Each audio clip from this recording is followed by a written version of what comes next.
Negros Occidental may 17 ka panibagong nga kaso sang COVID-19. Duga nga 4 ka mga secondary schools nga himuon bilang quarantine centers sang syudad sang Bacolod gin-aprubahan sang DepEd.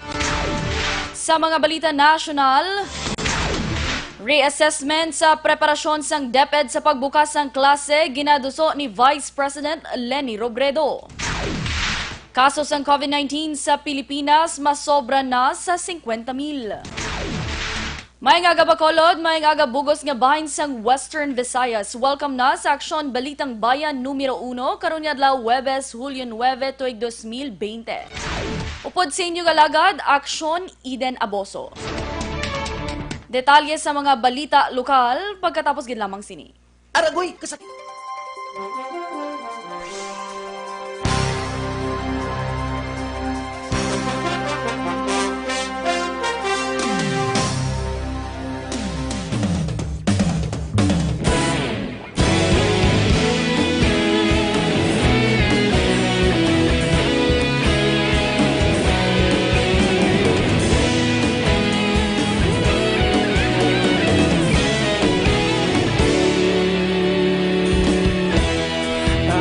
Ang banwa, mabugnaw nga hangin nagadapyan na ikaw nang ginapamati ang namon ginasandigan.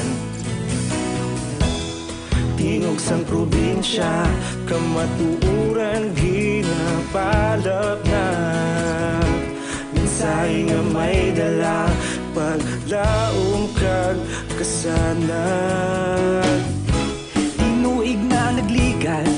Ikaw gihapon ang ako nga istasyon sa pagbudlak sang adlaw sa pagtuhaw sang biton. Mga balita nga dala inspirasyon, Aksyon radyo, Bacolod man sa gihapon. Padayon Aksyon radyo, Bacolod saludo sa imo. Padayon Aksyon radyo, salamat sa pagserbisyo. Patas kag balanse, matuod nga mensahe, wala sang hinadang pilihan. Padayon Aksyon radyo.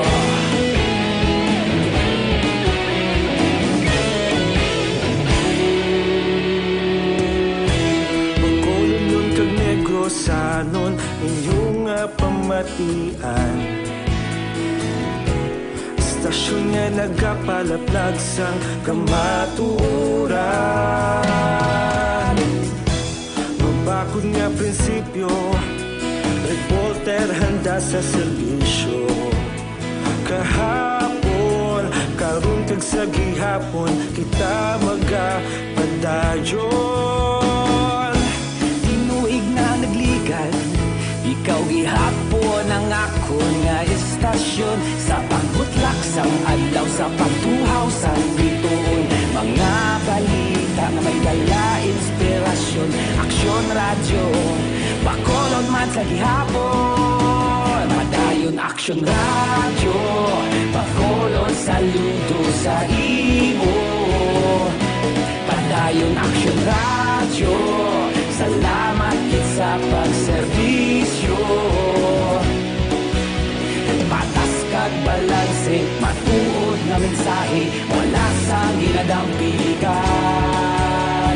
Padayon Aksyon radyo. Una sa balita, una sa aksyon, sa Bacolod Aksyon Radio. Una sa balita, una sa aksyon, sa Bacolod Aksyon Radio. Ikaulog na na'y sabisan anong ang kalintangan.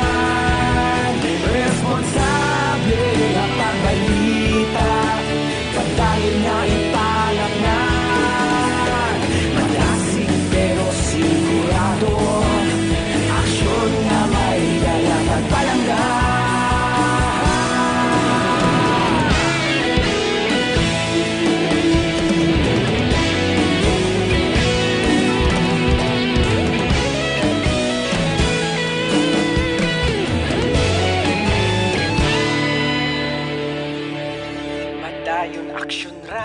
radyo, bakolod saludo sa imo. Padayon Aksyon Radyo, salamat gid sa pagserbisyo. Padayon Aksyon Radyo, bakolod saludo sa imo. Padayon Aksyon Radyo, salamat gid sa pagserbisyo. Patas kag balanse, matuod nga mensahe, wala sang ginadampigan. Padayon Aksyon Radyo.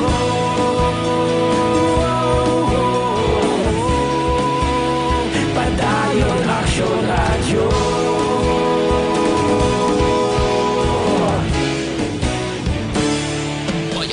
Numero 1. Aksyon Radio Philippines, Standard Time, alas 6:08 sa detalye na sa balita lokal. Nadugangan sang 17 kabagong COVID-19 cases ang Negros Occidental kahapon ng adlaw Hulyo 8. Base sa DOH 6-case bulletin number 104, ang nagpositibo sa virus ang inalakipan sang 12 ka Negrense LSIs, 3 ka Negrense OFWs kag 2 ka mga Negrense nga indi LSI kag indi man OFW. Ay isa ka LSI nga nagpositibo ang gikan sa Banuas ng La Castellana, isa sa Banuas ng San Enrique, isa man sa Banuas ng Calatrava, isa sa syudad sang Talisay, isa sa Banuas ng Inubaan, 3 sa syudad sang Sagay, isa sa syudad sang Himamaylan, isa sa Banuas ng Binalbagan, isa sa syudad sang Silay kag isa man sa syudad sang Sipalay. Ang mga Negrense OFW nga nagpositibo ang gikan naman ang isa sa Calatrava, isa sa syudad sang Bago kag isa sa Banwa sang Pulupandan. Sunod sa DOH, nagpositibo man sa virus ang 34 anyos nga lalaki gikan sa syudad sang Talisay kag 45 anyos nga lalaki sa syudad sang Silay. Naka-recover naman sa virus ang isa ka OFW nga taga San Joaquin, Iloilo. Sa kabugusan ng Rion size, ang may 412 kag COVID-19 cases, 248 diri ang aktibo nga kaso, 153 ang naka-recover kag 11 ang napatay. Samtang kasubo naman ni Talisay City Mayor Neil Lizares matapos may 2 ka Talisaynon ang lakip sa mga nagpositibo sa COVID-19 base naman sa resulta nga ginpagawa sa Department of Health Region 6 kahapon. Sa statement, ginkompirmar ni Lizares nga ang ila patient number 2, ang isa ka 32 anyos nga babae nga isa ka locally stranded individual gikan sa Manila, nga nag-abot sa Bacolod Silay Airport dala mga dokumento nga nagapamatuod nga negatibo ini sa COVID-19 apang ginpaydalom sa gihapon sa RT-PCR test pag-abot sa airport kag gindala sa quarantine facility sang syudad. Dugang pa ni Lizares pagwa sang result, gilayon man nga ginsaylo sa healing facility sa Banwa sang Ibi Magalona ang nasambit nga pasyente. Sa piyak nga bahay ng patient number 3 sang Talisay, amo isa ka 34 anyos nga lalaki nga health worker sa isa ka hospital sa syudad sa Bacolod. Ginpaydalom ini sa RT-PCR test sa Hulyo 1 kag gin-admit sa hospital. Nagpangabay naman si Lizares sa pangamuyo para sa pag-ayo sa mga pasyente kag pag ginpanumduman ang mga pumuluyo nga maghalong sa tanan nga oras.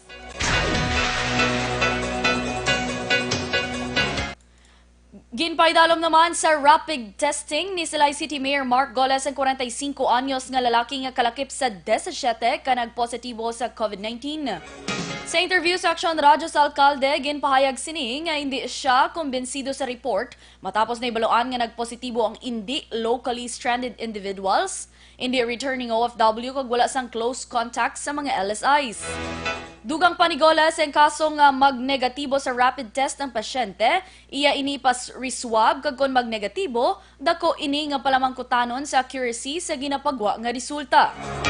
Ginanunsyo naman ni Goles nga mga nakaupod sang pasyente ginpaidalom sa rapid testing kag non-reactive sa virus. Sa karon, limitado pa lamang ang impormasyon ni Goles sa background man sang pasyente.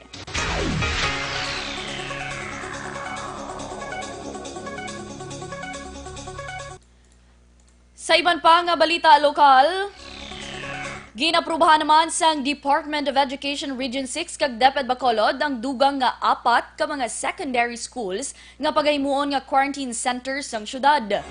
Sunod kay Councilor Renisito Numero, chair sang Committee on Education, ang ginaprubahan among Sumag National High School nga may 40 ka mga hulot, Luisa Middle National High School nga may 35, Mansilingan Afro-Industrial High School nga may 33 ka rooms kag Luis Hervias National High School nga may 37 ka hulot-buluthuan.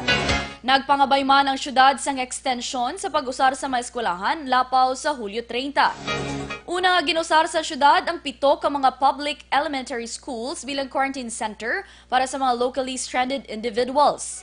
Ang syudad sa karon ang sarang maka-akomodar sang masobra 1,000 ka LSIs kag returning OFWs. Nagdugang patamo ang sa Sumag, sa Masilingan Agro, Middle, 4 gidugang naton. Sa gin-ispisip namon to in terms of the number of LSIs na pwede ma-accommodate. We can accommodate more than 1,000.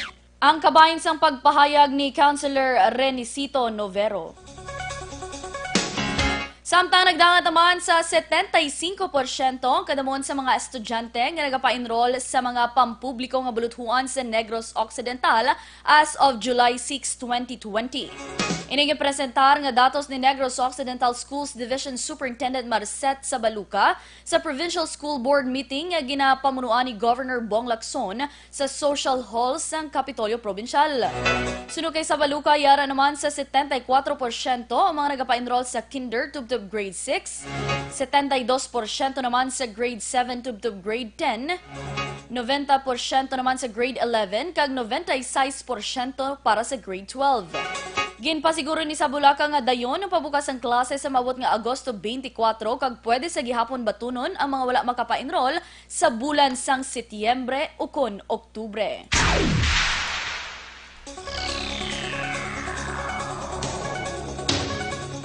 Patay naman ang 38 anyos nga mangunguma matapos ginluthang Martes ang hapon sa sitio Manggubot, Barangay Pingot, Banwas sang Ilog. Ang biktima ginkilala kay Virgel Loconario alias Pirot, nagapuyo man sa among nga lugar. Sunod kay Police Major John Ganzon, ang hepe sang Ilog PNP, blanco pang ilahanay sa motibo sa pagpatay sa biktima tungod bag-uhanon ini sa lugar. Dugang pa ni Ganzon, ang biktima nakaangkon sang madamo nga pilas matapos ginluthang sang 5 kasuspetsado gamit ang wala pa mahibaloan nga armas luthang. Patay man ang isa ka pedestrian kag backrider sa aksidente nga natabo sa Purok Nara, Barangay Maaw, Syudad sang Bago, Martes sang gabi. Ang pedestrian ang napatay ginkilala kay Angelo Dote, 21 anyo, samtang wala pa nakilalaan ang napatay nga backrider sang motorsiklo nga ginamaneho naman ni Aldrin Yuma. Sunod kay Bago City PNP Commander o Chief of Police Major John Joel Batusan, aksidente nga nabungguan ni Yuma si Dote, rason nga pareho sila nakaangkon sang pilas sa lawas. Dugang pa ni Batusan nga nadala pa sa Bago City Hospital ang 3 ka involbado sa aksidente, apang pag-abot gindeklarar nga dead on arrival si Dote kag ang nasambit nga backrider. Gindala naman sa Bago Police Station ang motorsiklo ni Yuma. Sa katapusan nga balita lokal, ginuntatan kagabi ang search and rescue operations ng Philippine Coast Guard sa syudad sang Himamaylan, kaupo ng Disaster Risk Reduction and Management Council sa Banwas sang Ilog sa isa ka mangingisda nga namising umpisa sa gabi isang Hulyo 7 matapos nagkulob ang bangka nga ginasakyan nila sang iautod sa baybayon sakop sa Banwas sang Ilog las 11 sang gabi. Sunod kay PCG Commander Johnson Benjamin sa kayang bangka sanday Ivar Avancenia, 35 anyos, kag Isagani Avancenia, 32 anyos nga amo ang missing sang posible naglambot ang pukot sa propeller sang bangka, rason nga ini ang nagkapan. Dugang pa sa panaysayon ni Ivar, nagkabit siya sa nagkulob nga bangka, rason nga agas ang Hulyo 8 nalabayan ini sang iban nga mangingisda kagin buligan nga magkapauli samtang wala siya sang ihibalo kundi ang iya sini nga utod nga si Isagani. Pahanumdum ni Benjamin sa mga mangingisda nga magdala sa mga floating devices nga magamit kung may kaangay nga aksidente nga magluntad kag magdala sang cellphone nga nakasulod sa plastic agod magamit sa pag-contact sa ila sini nga pamilya. Aksyon Radyo Philippines Standard Time, alas 6:17. Detalye sa mga balita nasyonal pagkatapos gid lamang sini. Ang nabanggit tulong sa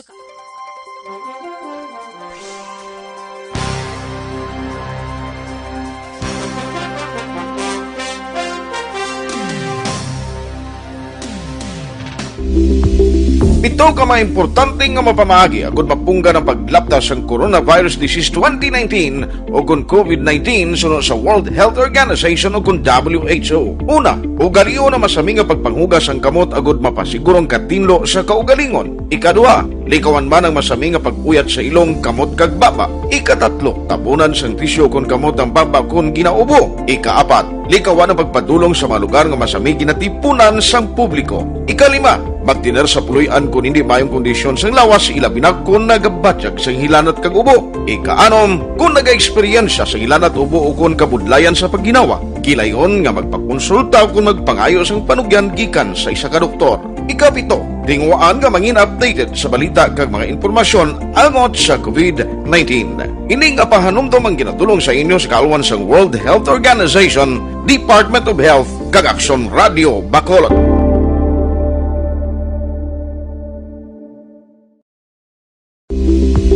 Ito ka mga importante nga mapamagi agud mapungga ng paglaptas ang Coronavirus Disease 2019 o kung COVID-19 sunod sa World Health Organization o kung WHO. Una, ugaliyo na masami nga pagpanghugas ang kamot agud mapasigurong katinlo sa kaugalingon. Ikadua, likawan man ang masami nga pag-uyat sa ilong kamot kag baba. Ikatatlo, tapunan sang tisyo kung kamot ang baba kung ginaubo. Ikaapat, likawan ang pagpadulong sa mga lugar nga masami ginatipunan sang publiko. Ikalima, magtiner sa puluyan kung hindi mayong kondisyon sang lawas ilabi na kung nagabatyag sang hilanat kag ubo. Ikaanom, kung naga-eksperyensya sa hilanat ubo o kung kabudlayan sa pagginawa. Kilayon nga magpakonsulta kung magpangayo sang panugyan gikan sa isa ka doktor. Ikapito, tingwaan nga mangin updated sa balita kag mga informasyon angot sa COVID-19. Ining apahanumdom ang ginatulong sa inyo sa kaalwan sang World Health Organization, Department of Health kag Aksyon Radio Bacolod.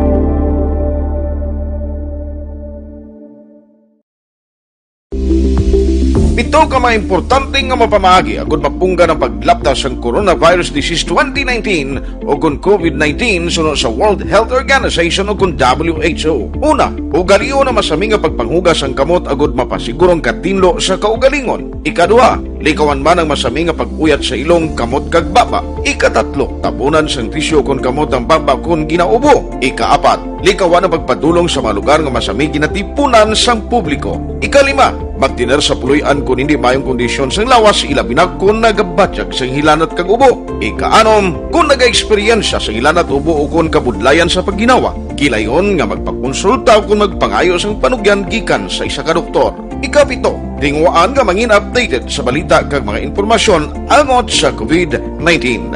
Ining apahanumdom ang ginatulong sa inyo sa kaalwan sang World Health Organization, Department of Health kag Aksyon Radio Bacolod.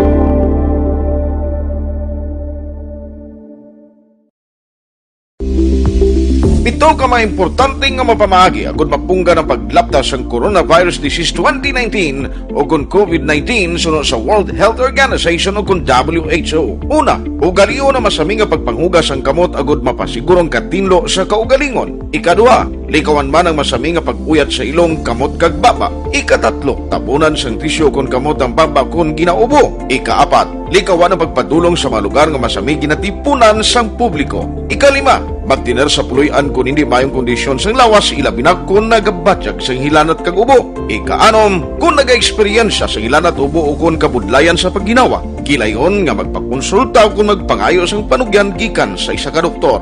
Ikapito, tingwaan nga mangin updated sa balita kag mga informasyon angot sa COVID-19. Ining apahanumdom ang ginatulong sa inyo sa kaalwan sang World Health Organization, Department of Health kag Aksyon Radio Bacolod.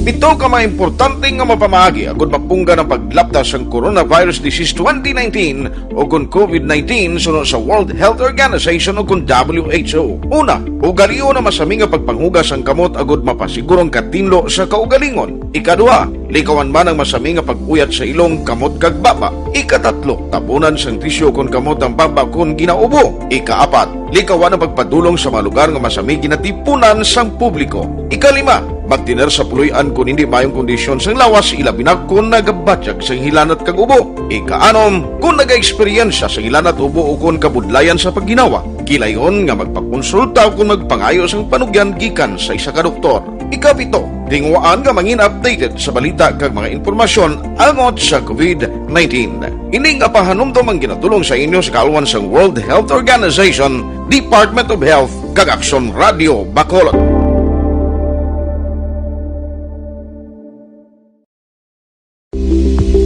Pito ka mga importante nga mapamagi agud mapungga ng paglaptas sang coronavirus disease 2019 o kung COVID-19 sunod sa World Health Organization o kung WHO. Una, ugaliyo na masami nga pagpanghugas ang kamot agud mapasigurong katinlo sa kaugalingon. Ikadua, likawan man ang masami nga pag-uyat sa ilong kamot kag baba. Ikatatlo, tapunan sang tisyo kung kamot ang baba kung ginaubo. Ikaapat, likawan ang pagpadulong sa mga lugar nga masami ginatipunan sang publiko. Ikalima, Balitang Bayan, Numero 1.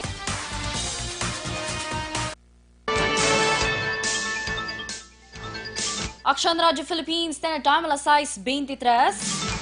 Para sa complete nga management sa inyong liver detox, mag-DTX 500 sa kada adlaw. Kaya ang DTX 500 ang may detoxifying compounds nga nagatinlo sa aton dugo kag atay. Inimana may mga active ingredients, phytochemicals kag antioxidants mangontra sa liver inflammation, cirrhosis kag cancer. Para sa healthy nga liver, make sure to stay active, health and fit. Mag-DTX 500 capsule sa kada adlaw.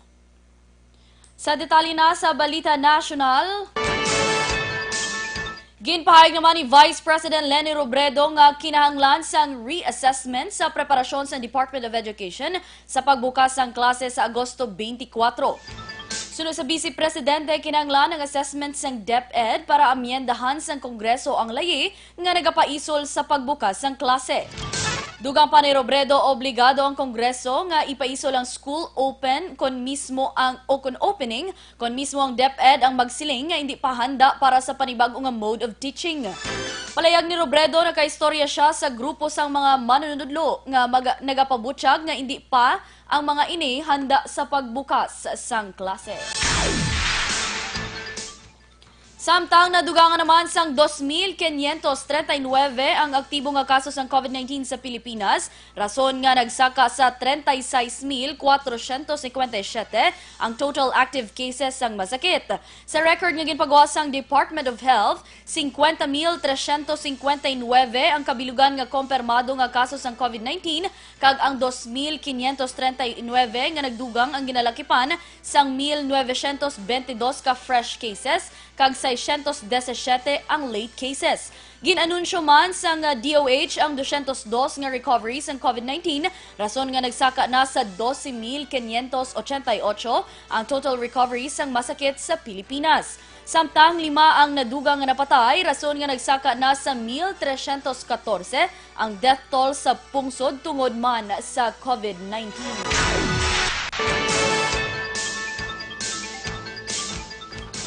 Samtang ginpahayag ni Health Secretary Francisco Duque III nga magapabilin sa enhanced community quarantine ang Cebu City. Sa pagsinapol ni Presidente Rodrigo Duterte sa Interagency Task Force, ginpahayag ni Duque nga mataas sa gihapon ng doubling time sa Cebu City among mga magapabilin ini nga high risk. Magluwas diri, overwhelmed naman ang health system capacity sa nasambit nga syudad. Liwat naman nga ginsulit sa Presidente nga daw ginapawalaan lang sa mga residente sa Cebu ang COVID-19, ilabi na sang una nga bulan pa lamang nga pagdamo sang kaso. Sunod pa sa Presidente, magapaydalong permi sa review ang mga community quarantine nga sa karon nagapabilin nga ginapatuman sa nagkalain-lain nga bahin sang Pilipinas. Hindi naman makaapekto sa dugang nga pondo para sa Department of Health sa 2021 ang panawagan sa mga senador nga pag-resign sa pwesto ni Health Secretary Francisco Duque III. Sunod kay Senate President Vicente Soto III, wala sang koneksyon sa DOH ang pagkontra sa mga senador sa pagdumala ni Duque, rason nga hindi dapat mag-antos ang ahensya. Nagligan nga bulan ang DOH ang may proposal nga 182 bilyones pesos nga pondo para sa 2021 para sa implementasyon sang universal health care sa panahon sang global pandemic. Si Duque isa lamang sa mga health officials nga ginaimbestigahan sa karon sang Office of the Ombudsman may kangtanan sa ginalegar irregularidad sa COVID-19 response sang gobyerno. Aksyon Balita Morning Edition. Wala pa sa karon ginakonsidera sa DOH ang random testing sa mga empleyado nga naga-report physically sa ila sini nga trabaho karon nga COVID-19 pandemic bangod limitadong resources sang ahensya. Ining sabat ni Health Undersecretary Maria Rosario Vergere matapos ang panawagan sang UP researchers kasunod sang report nga 202 ka mga empleyado lakip na ang ticket sellers sang MRT3 ang nagpositibo sa COVID-19. Sunod kay Vergere ila pagatun-an ang randomized testing bangod wala pas inisang ihibalo kung masarangan inisang sistema sang DOH. Nanawagan naman si Vergere sa mga public o kon private sector nga ekstrikto nga tumanon ang minimum health standard. Sa idalom sang DOH protocol, ang COVID-19 test ang ginapatigayunan sa mga symptomatic individuals, ang mga may exposure sa COVID-19 patients, OFWs ka mga frontliners, kaangay sang mga health workers. Mabutang naman sa alang-alang nga sitwasyon ng Pilipinas kung hindi amat-amat ang pagbukas ng ekonomiya, labi na ang turismo. Sunod kay Presidente Rodrigo Duterte, kinahanglan nga maghalong sang gobyerno sa matikang, agod hindi maapektuhan ang ekonomiya kag pangabuhian sang publiko. Dugang pa sa Presidente nga dapat manageable lamang ang kadamuon sang tawo nga tugutan magwa sa ila puloy-an agod magtrabaho. Nagakahangawa naman ang Presidente nga kung dalayon buksan ang ekonomiya, posible nga madasig ang pagsaka sa kaso sang COVID-19 kag dako nga problema tungod wala sang gastuhon nga kwarta ang pungsod. Sa karon ang syudad sang Cebu nakapaydalom sa enhanced community quarantine samtang general community quarantine kag modified general community quarantine naman ang ginapatuman sa iban nga lugar sa Pilipinas. Ginpahay naman ni Presidential Peace Advisor Carlito Galvez Jr. kag National Chief Implementer Carlito Galvez Jr. nga ginapatuman na sang gobyerno ikaduha nga phase ng National Action Plan o KUNAP para sa pag-address ang COVID-19 pandemic. Sunod kay Galvez, ang phase 2 sang NAP ang ginaaprubahan Huwebes sang gabi Hulyo 2 sang National Interagency Task Force. Dugang pa ni Galvez ang NAP ang ginhimo sang gobyerno sa bulan sang Marso matapos ginpaydalom ni Presidente Rodrigo Duterte ang Luzon sa partial lockdown agud matap ng paglaptas sang COVID-19. Ang NAP ginakonsiderar bilang overall national strategy sang gobyerno batok sa pandemic. Sa katapusan nga balita national, gindala naman sa Camp Crame ang 9 ka pulis nga imbolbado sa Hulo-Sulu shooting incident. Ginkumpirma ni PNP spokesperson Brigadier General Bernard Banak nga personal nga ginupdan ni Bangsamoro Autonomous Region Chief Brigadier General Manuel Abu ang 9 ka pulis padulong sa Camp Crame sa diin ipaydalom ang mga ini sa restrictive custody. Isa sa 9 ka pulis ang nagpositibo naman sa rapid test apang nagnegatibo naman sa confirmatory test.